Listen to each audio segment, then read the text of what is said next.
Hi everyone, I'm Olivia. I'll be playing the social worker, one of the social workers. My stance in the conflict scenario is I think our client Bill should have a chance to discuss his story. I think he should have some autonomy in his situation and feel in control of his life. And I think he should be intrinsically motivated to improve his situation. Hello, I'm Abby. I will be playing the social worker with an opposite point of view than Olivia's. I believe that Bill is not capable of making sound decisions in his current state and that he needs to be involuntarily committed and forced to take his medications to stabilize him. Hi, I'm Paige. I'll be playing the supervisor. My role is I'm kind of unbiased, and am going to be playing the mediator, leading the situation between Abby and Olivia. And I'm Ashley. I'm going to be playing the narrator. I'm here to point out the strategies that Paige uses throughout the conflict, or the conflict resolution, and what's being used. So our conflict scenario, we have a client named Bill who has not been attending his group therapy sessions or taking his medication. Olivia and I are going to have a discussion about why we're at odds about our approach and why Bill is not taking his medications and refusing meetings. Okay, so a little bit more about the client, Bill. Bill is a middle-aged man who is diagnosed as bipolar. While on medication, Bill is able to lead a healthy life with healthy relationships. He is obligated to attend group therapy sessions in order to maintain his lifestyle. However, recently, Bill has stopped showing up to his meetings and has stopped taking his medication as well. Bill has told his social workers that he doesn't feel he needs to take his medication because he is feeling better and is feeling good about his life. But when off his medication, Bill becomes manic and at times violent towards himself and his loved ones. His loved ones have even expressed their concerns about their violent behavior, or about his violent behavior.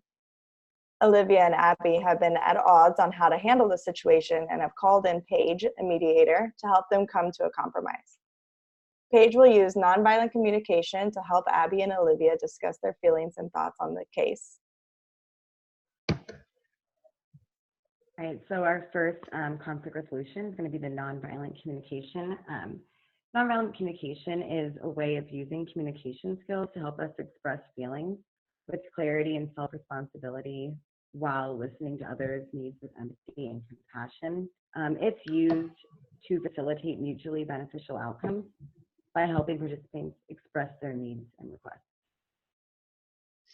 So some of the strengths of nonviolent communication is that it removes the ability for people to pit their opinions against each other. The result is that no one is actually right or wrong. The answer isn't good or bad, and neither person or people in the conflict are deemed the winner. I think one of the challenges of nonviolent communication is the defensiveness and vulnerability that comes out when people have to discuss their true feelings and their needs that aren't being met. One of the other challenges, I think, from the social work perspective is probably a lack of experience using this form of communication in practice.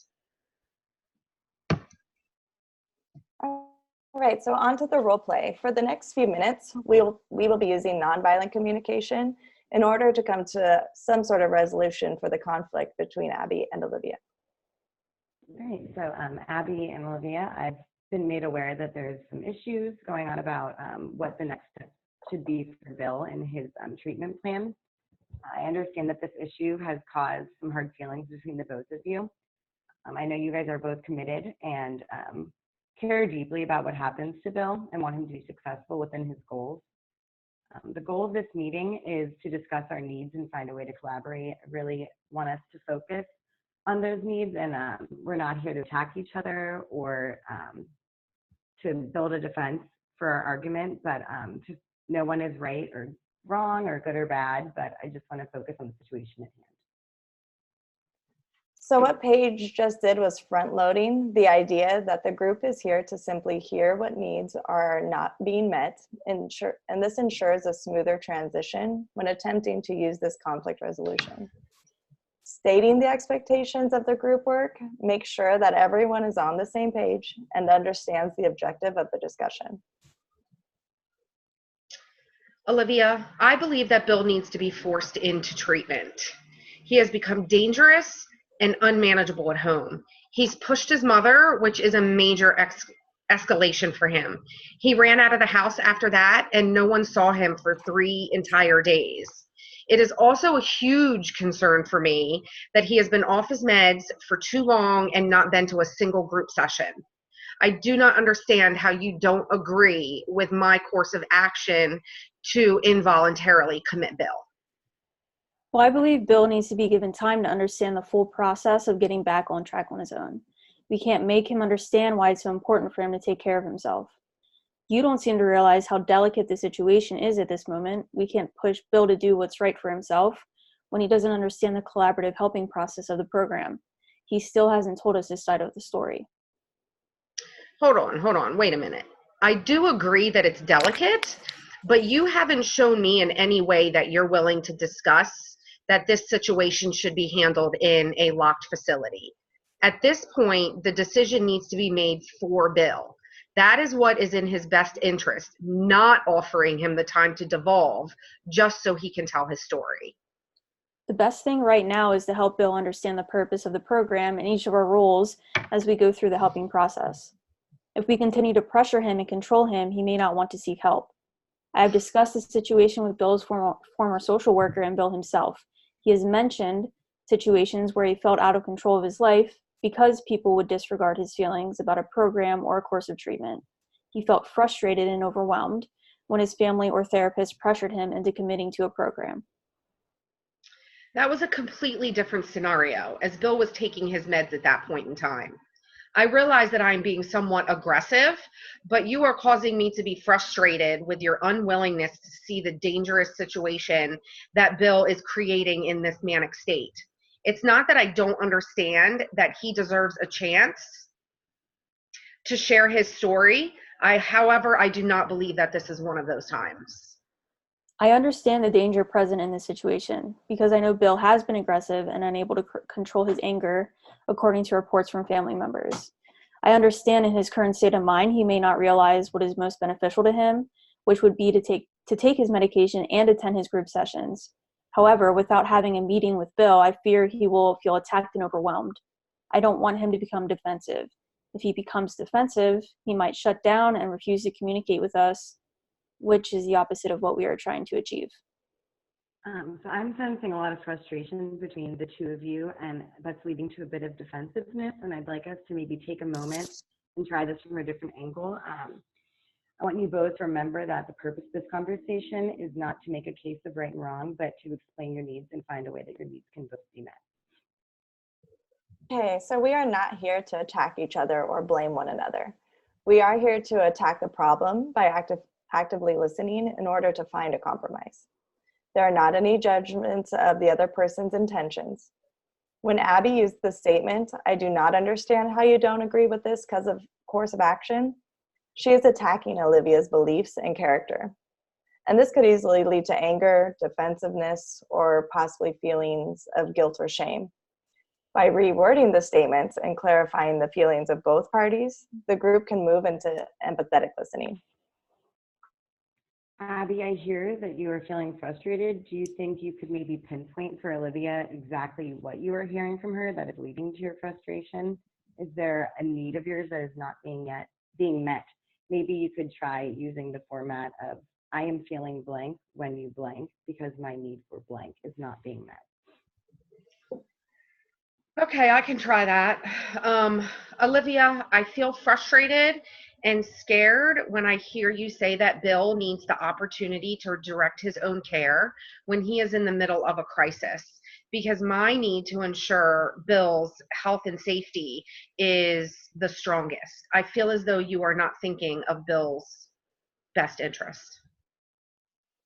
Making statements such as "my need of blank" or "when I hear you say blank," it is opening up to the 4 components of nonviolent communication, which are observation, feelings, needs, and requests.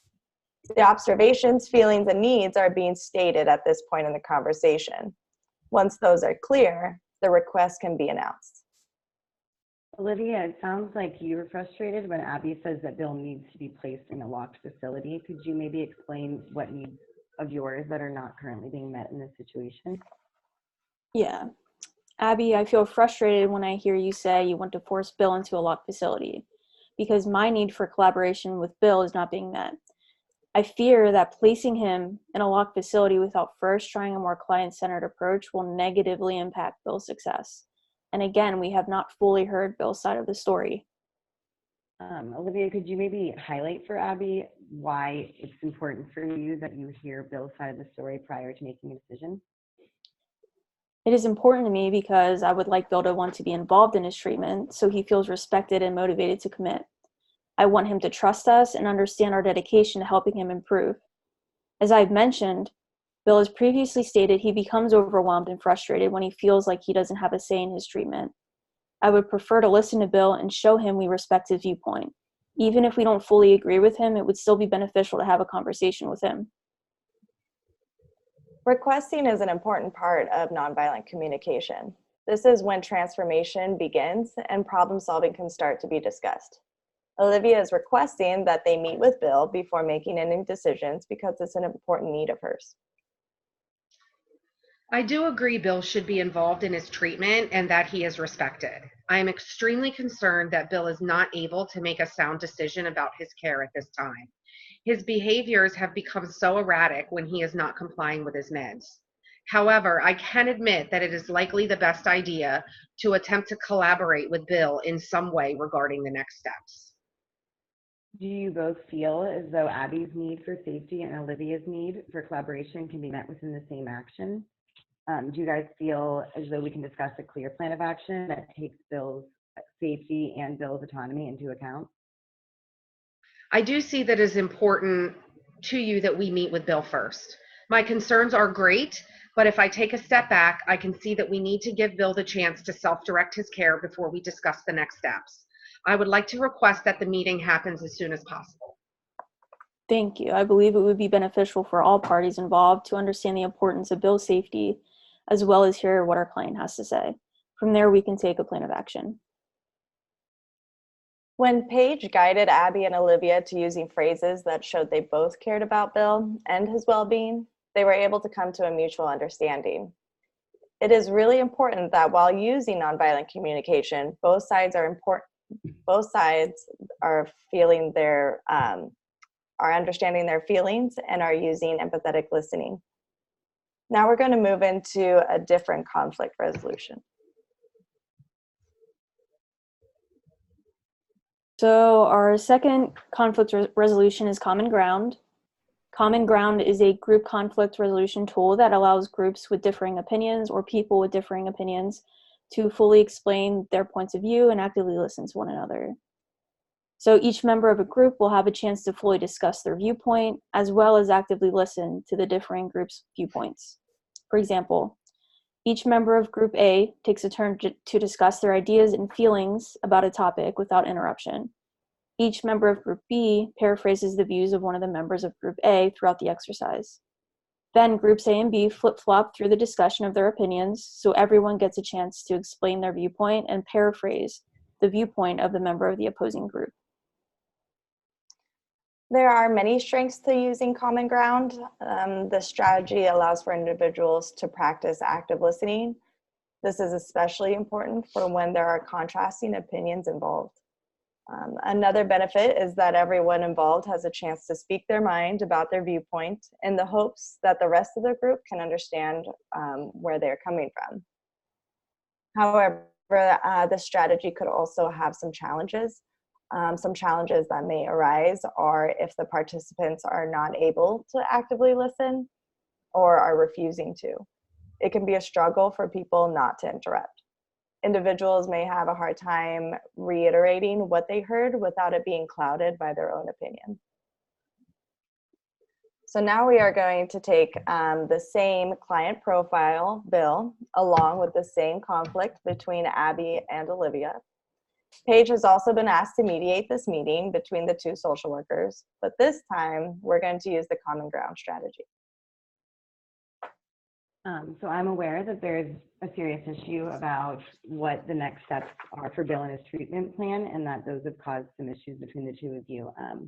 I know you both care deeply for what happens to Bill and want him to be successful within his goals. The objective of this meeting is to discuss our needs and find a way to collaborate. We'll be listening to the feelings of both sides, and we are not here to attack each other. We're only here to focus on the situation at hand. Olivia, I believe that Bill needs to be forced into treatment. He's become dangerous and unmanageable at home. He even pushed his mother, which is a major escalation for him. After that, he ran out of the house and no one saw him for 3 days.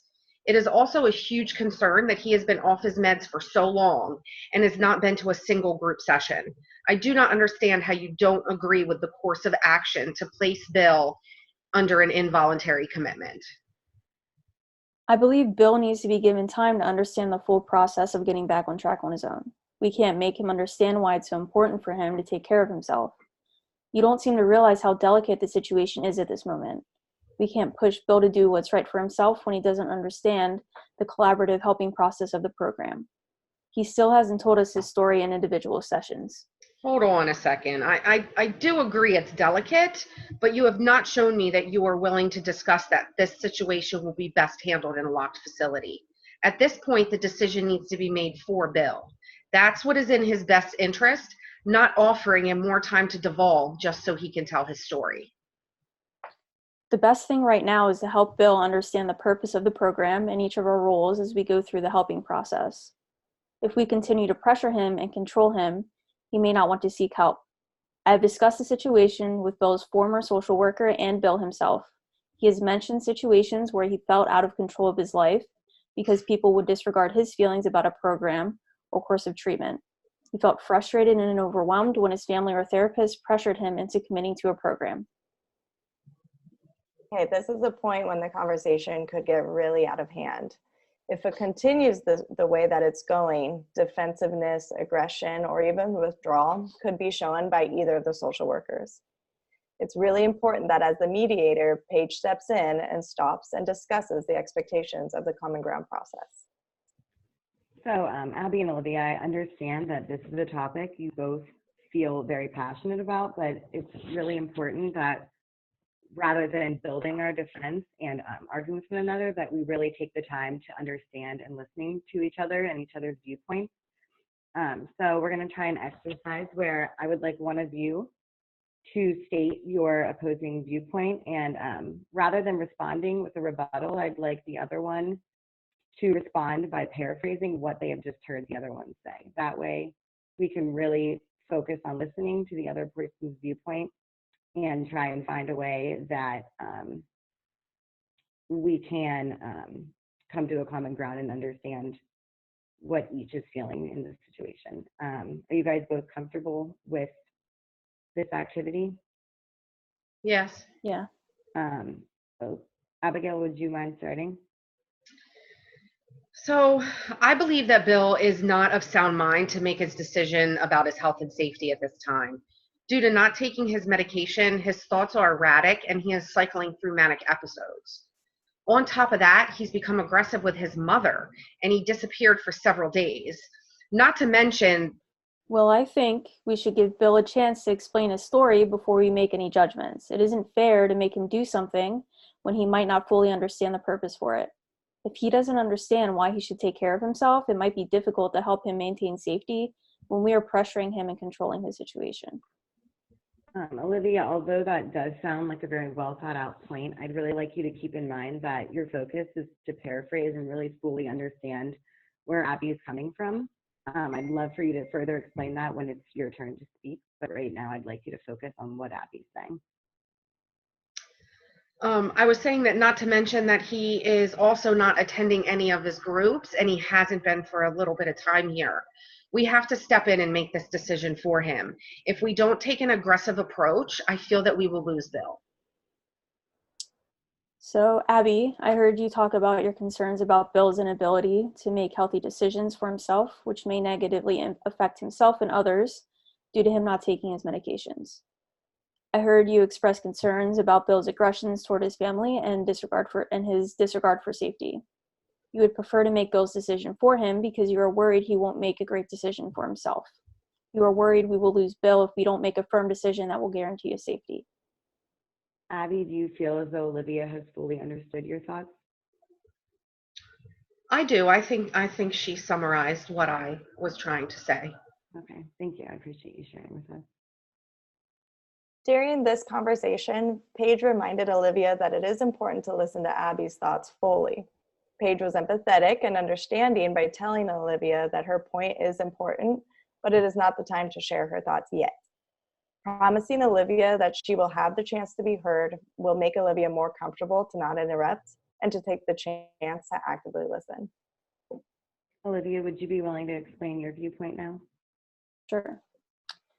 I think it would be beneficial for us to hear Bill's side of the story before we commit to any plan of action. I don't want Bill to become discouraged because he feels out of control of his situation. That can make him unmotivated to participate, and I would really appreciate if we could gain self-initiated participation from Bill. Olivia, what I hear you saying is that it's important to you to allow Bill to tell his side of the story. You feel this way because Bill may begin to feel discouraged if he is not in control of his situation and the decisions that he has to make. You believe Bill could become unmotivated and not want to participate. Olivia, do you believe that Abby has fully understood your thoughts? I think Abby did a good job of summarizing my thoughts, except I would like to emphasize the importance of Bill's self-determination as a client. If Bill is intrinsically motivated to commit to the program, we will get better participation from him and the results will be worthwhile. It's important that Olivia at this point emphasized an important part of her belief. She wanted to make sure that she was completely heard and understood before moving on with the conversation. And this will ensure that Abby is actually listening to her point of view. Olivia, I believe that I hear you saying that it is important that we remember to recognize Bill's right to risk and his right to self-determine what the next steps are. If this happens, the more likely he is to participate in a worthwhile fashion. I do feel like Abby understood my point of view. Although you are both focusing on the different aspects of Bill's safety and Bill's autonomy, I see the strong similarity of both of you being heavily committed to Bill's well-being. Is there a way that we can find a solution that focuses on that similarity? I feel like it would be beneficial for all parties to have a meeting with Bill to get an idea of how he wants to proceed with the program and what would fit best for him. As I mentioned before, he has been in situations where social workers or close friends and family would brush off his feelings about his treatment. He has discussed how frustrated and overwhelmed that had made him feel before. And I don't think that we should approach the situation in a controlling manner. I can see the benefit of having a meeting with Bill so he can feel that he is making his own decisions. It does not negate my deep concern for his safety, but I am willing to take the step to meet with him and then work on a plan moving forward. Okay, great. Let's schedule a meeting with Bill as soon as possible in order to get his input, but to also make sure that we are mitigating as many risks as possible. As previously stated, common ground is not always a strategy that will conclude with a resolution for the problem at hand. It is the chance for both sides to realize they can be on the same page and understand where each side is coming from. From there, they can continue to work on finding a solution while understanding each other's motives. And scene.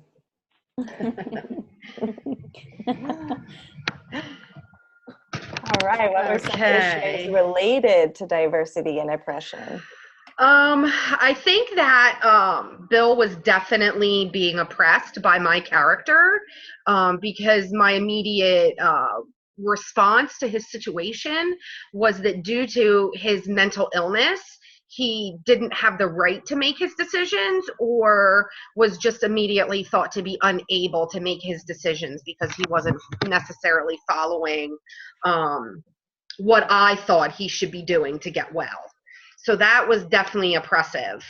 I think one of the other issues that may have been causing some friction for Bill was that he, as a male, only had female social workers telling him, you know, well, we believe this side, you should do this, and this other social worker is saying this. And it's, you know, it's interesting to note that in the role play, then he lashed out against a female at home, which was his mother. So that's who he's surrounded, you know, by all these women, and maybe is missing out on that diverse piece of needing a male as part of his treatment plan.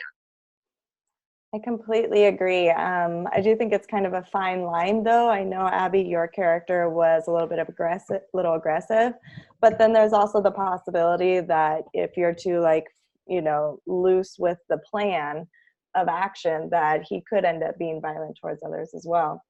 So I think That's during true. the conflicts, you know, you were both able to find a middle ground there. Yeah, absolutely.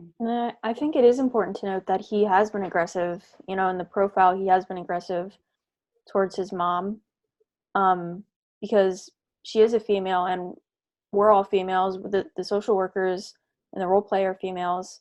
That could play a big role in how he approaches his treatment, because it could, I don't know, it could have some kind of like some underlying issues from the past. So that's Yeah. an interesting piece about the diversity. Yeah, I agree, Abby. I like that you thought about that, about the diversity of who's working with Bill and like what might make him feel a little bit unheard in his situation. What techniques were used in the role play? Yeah, I would say the main techniques were having a mediator there to really get them to use NVC language. And I know that it's kind of different because both of them were social workers who might be familiar with these techniques already, but I think it was important to have a mediator there to really remind them when they're in kind of a heated situation what techniques are helpful in conflict resolution. Yeah. I think active listening was another one that we used, especially in the common ground role play. And I think that was really helpful for them to really listen to what the other was saying rather than just thinking about their own response throughout the entire discussion. Mm-hmm. Yeah. I think sorry. Nope, go ahead. Within the NVC, like you said, Paige, it's something that social workers could already be used to. But I mean, even within the social work field, it's a difficult type of communication. Yeah. Which within like the technique within the NVC, we used actual sentence frames, like try to put it in this way, and then that's what Abby and Olivia did. Because you need to give those sentence frames because it is such a different type of communication for people. Yeah, I agree. Especially when you're in a topic that you feel passionate about. Sometimes even as a social worker, it might be hard to kind of remember some of those tools that you've previously been taught. Yeah, I definitely agree with all of that. I see that we have summarizing here as one of our techniques as well. I think in the common ground, my character was able to change some of her thoughts when she really had to focus on what Olivia was actually saying about what she felt and what she believed. And it was so opposite. Having to like say the words back, I think causes you to listen more intently to what the other person is asking for or expressing. Yeah, I agree. I agree with my character too.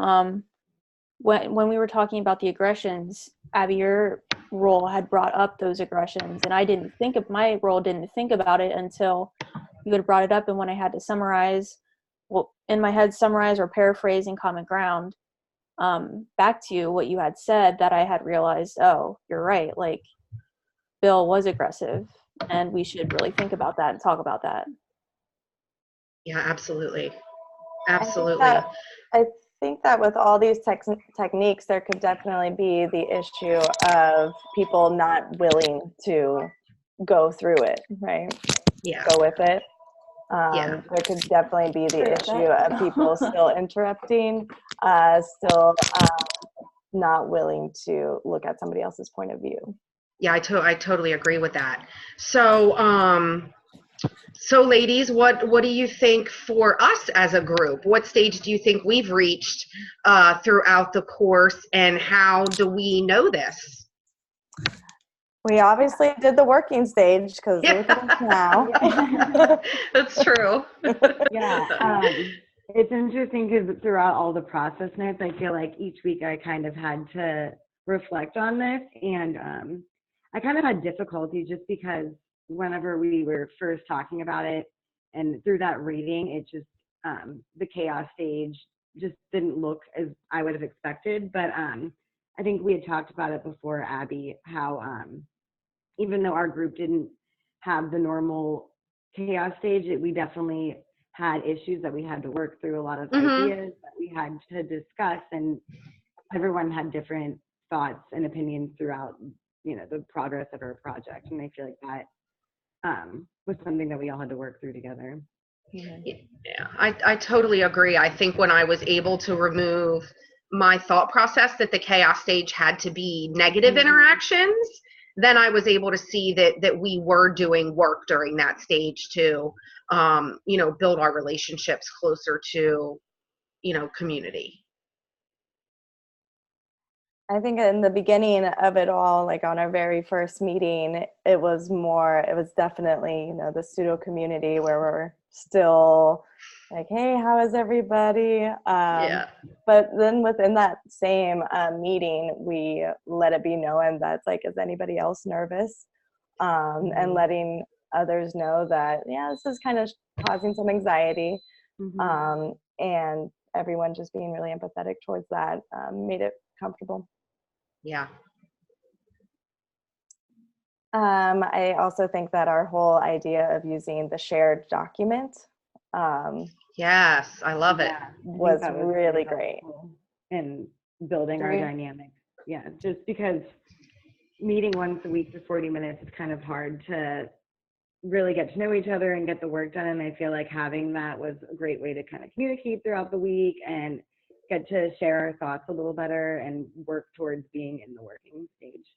Yeah, I think too, it helped us develop a certain level of trust for each other, because like today would be a good example. We feel a little bit down to the wire, right? So, like Olivia's like, yes, I'm definitely going to jump on as soon as I can. I'm going to do this. I said, yeah, I'm going to jump on. I'm going to do this. Then Ashley, you were right there. Then Paige was right there. And I don't think any of us questioned that our group members would do what they were supposed to do, essentially. Yeah, absolutely. Yeah, it's made things a lot easier for us to just be really flexible with each other, and also understanding that, life events happen and we can be flexible with it and meet at any time.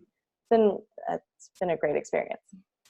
Yeah, and there's that level of trust there, like Abby had said, like we knew that everybody was going to get their work done, whether or not it was when we thought it should get done or whatever. Like, it got done because we're here now doing this.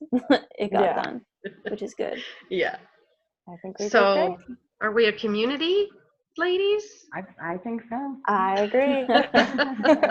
We can do anything. Yeah, you know it. All right. I guess we're going to end this project. All right. I hope you enjoyed. Thank you.